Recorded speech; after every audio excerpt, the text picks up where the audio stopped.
Bonjour. Il y a quelque temps déjà, je vous avais parlé de Nuits-Saint-Georges en Bourgogne. Et nous allons remonter un peu plus au nord avec la commune de Moret-Saint-Denis, qui est un terroir assez remarquable pour le pinot noir, comme d'ailleurs les communes voisines.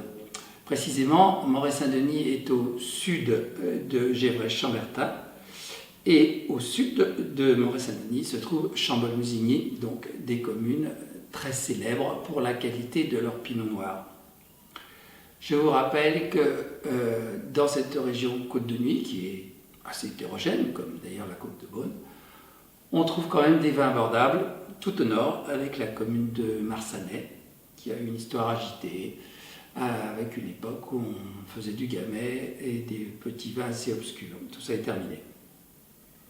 Donc à Marsanais, on peut quand même trouver actuellement des vins d'une trentaine d'euros qui sont tout à fait représentatifs du potentiel des Côtes de Nuit. Mais ce sont quand même des vins à attendre. Revenons donc à Moret-Saint-Denis, cette commune qui possède donc bien sûr des appellations village, des climats premier cru et des grands crus, Clos du Tard, Clos de la Roche et Bonnemare, dont la particularité est d'être en majorité sur la commune de Chambol-Musigny. Vous savez, en Bourgogne, je vous en ai déjà parlé, que certains grands crus sont à cheval sur plusieurs communes. C'est le cas sur la montagne de Corton, c'est le cas aussi entre Puligny et Puligny-Morachet et Chassagne-Morachet pour les Blancs. Mais les Bourguignons ont contourné la difficulté puisque ces grands crus sont en eux-mêmes une appellation d'origine.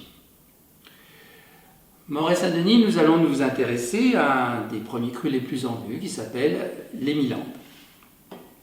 Les Milandes, je vous le propose en millésime 2012 du domaine Anne et Hervé Sigaud.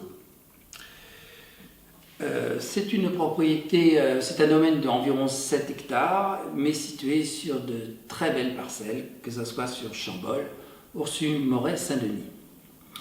Le climat à Les Milandes est situé légèrement au nord du village de Moret, contigu à toute une série de grands crus. Sa situation est donc assez remarquable.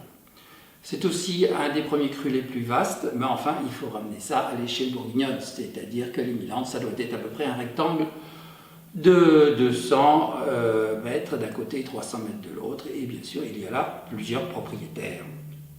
C'est vous dire le morcellement. Et puis d'ailleurs, j'en profite pour vous signaler le domaine de François Legros à Nuits-Saint-Georges, qui a souvent des tarifs raisonnables, et qui produit donc également un Moret-Saint-Denis les Milandes. Le millésime c'est 2012, qui a été un bon millésime en Bourgogne, avec même très bon, avec des rendements assez faibles et des vendanges tardives. Ce vin a été récolté à partir du 20 septembre. Les rendements étaient bas parce que l'année a été agitée et à la fin il y avait donc des très jolies baies, mais petites, mais concentrées.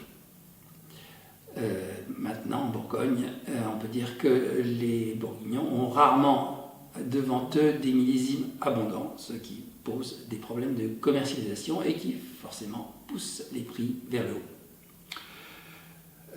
Anne et Hervé Sigaud, Hervé a un pied dans la retraite et c'est sa femme, Anne Sigaud, qui assure les vinifications. C'est quelqu'un qui ne vient pas du milieu du vin, ce qu'on appelle d'ailleurs les néo-vignerons, et ces gens-là souvent ont une attitude, une philosophie, une manière de voir les choses différentes par rapport aux gens du coin, de souche si on peut dire, et ces rencontres sont souvent très fructueuses pour tout le monde. Nous allons donc goûter ce Moret-Saint-Denis qui doit être à son apogée.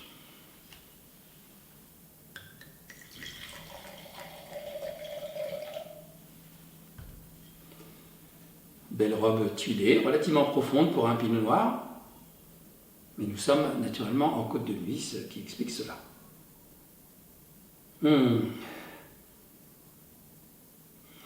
Arôme très dense de griotte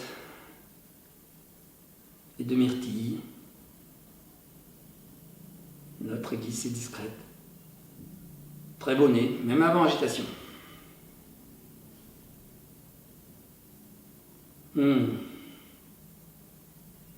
Les arômes deviennent vraiment intenses. Crème de myrtille, crème de cassis, c'est difficile de trancher. Les notes boisées sont extrêmement discrètes et fines. Très bon nez.